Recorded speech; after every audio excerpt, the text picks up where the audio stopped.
మిత్రులందరికీ నమస్కారం. Welcome to our channel మన కథలు. ముందుగా మన ఛానల్ని ఫస్ట్ టైం చూస్తున్న వారైతే ఛానల్ని సబ్స్క్రైబ్ చేసుకోండి. ఇక కథలోకి వెళ్దాం. అమ్మతనం. ఒక అమ్మ మొదటి అనుభవం ఆ క్షణం నాకు ఎంతో కొత్తగా పరిచయం చేసింది. చాలా కొత్తగా ఉంది ఈ అనుభూతి. కలువరేకుల లాంటి లేలేత చేతులు, కాళ్ళు, ఇంకా రక్తం మరకలు తడారని దేహం, ఉమ్మనీరుతో అప్పటి వరకు నానిన చర్మం తెల్లగా మెరుస్తుంది.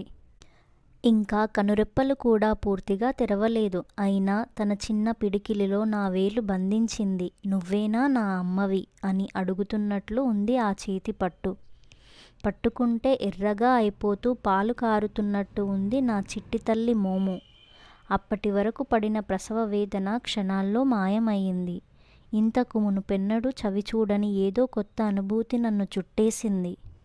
నా పేగుబంధం, నా నుండి పుట్టిన ఒక జీవి, నా ప్రాణమయ్యింది ఈ క్షణం అనుకోగానే నా గుండె వేగం పెంచుతుంది. కళ్ళల్లో నీరు పెళ్ళేవులు బూకుతుంది. ఎవరి మాటలు, నవ్వులు నా చెవిని చేరట్లేదు. కేవలం నా చిట్టి తల్లి చిందిస్తున్న బోసి నవ్వులు తప్ప. అమ్మని అయ్యాను. అవును, అమ్మని అయ్యాను. 9 నెలలు క్షణక్షణం తన కోసం ఎదురు చూశాను. మౌనంగా మనసుతోనే ఎన్నో ఊసులు చెప్పుకున్నాను. ఎన్నో ఆశలు, కలలు కన్నాను.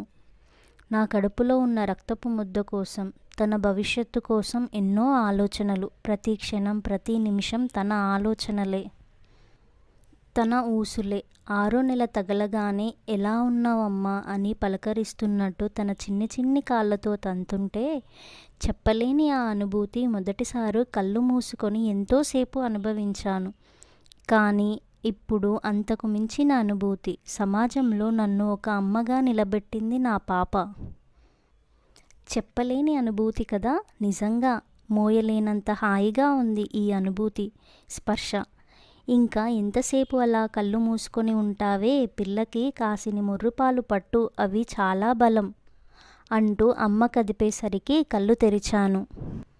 కానీ పాలు పట్టడం ఎలా, లేచి కూర్చునే పరిస్థితి లేదు. అర్థం కాక అమ్మ వైపు చూశాను. అమ్మ కదా, అమ్మకు అన్నీ తెలుసు. అందుకే నవ్వుతూ నా ముందుకు వచ్చి ఈ అమ్మ చనుబాలిని నా బిడ్డ నోటికి అందించింది. చిన్ని చిన్ని చెక్కిలింతలు పెడుతున్నట్టు ఉంది నాకు. తల అటు ఇటు ఊపుతూ ఏదో గెలిచేయాలి అన్న ఆత్రం తనది. కానీ ఎంత ప్రయత్నం చేసినా వృధా అనుకుంది ఏమో. అలిగి అటు తిరిగిపోయింది. మళ్ళీ అమ్మ మెల్లిగా నా చనుబాలని తన నోటికి అందించింది. ఈసారి తను ఎప్పటి నుంచో వెతుకుతున్న అమృతధార నోటికి చిక్కింది. చిన్నగా చప్పరించింది. ఒక్కసారిగా నాలోని అణువణువు పులకరించింది. అమ్మతనమేమిటో, దానిలోని మాధుర్యమేమిటో తెలిసింది. గట్టిగా కళ్ళు మూసుకొని ఆ అనుభూతిని ఆస్వాదిస్తున్నాను. ఎంతసేపు అలా ఉన్నానో నాకే తెలియదు. కళ్ళల్లో తడి.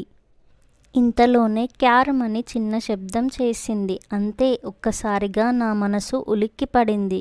ఆ చిన్న శబ్దం కూడా భరించలేక వెంటనే ఈసారి నేను నా బిడ్డ నోటికి నా స్తన్యం అందించాను. అప్పటి వరకు సరిగా కళ్ళు తెరవని నా చిట్టి తల్లి ఒక కంటితో నా వైపు చూసింది. థ్యాంక్ యూ అమ్మా అని చెప్పినట్టు ఉంది ఆ చూపు. నాలో నేనే నవ్వుకున్నాను. ఆ క్షణం నుంచి ప్రతి క్షణం నా చిట్టి తల్లి నాకు కొత్తగా పరిచయం చేస్తూనే ఉంది. ఈ క్షణం వరకు ప్రతి అమ్మకి మధురమైన అనుభవాలలో ఇది ఒకటి. నిజంగా అమ్మతనం ఎంత గొప్పదో కదా. ఒక ఆడపిల్లకి తను అమ్మ అయ్యేంత వరకు తన అమ్మ గొప్పతనం తెలీదు. మనల్ని ఎంత భరిస్తారో, ఎంత ప్రేమిస్తారో మనకి అర్థమవుతుంది ఒకసారి అమ్మ అయిన తర్వాత. మీకెలా అనిపించిందో ఈ కథ నాకు కామెంట్ రూపంలో చెప్పండి. అందరికీ ధన్యవాదములు. మళ్ళీ మరో కథతో మీ ముందుకి వస్తా.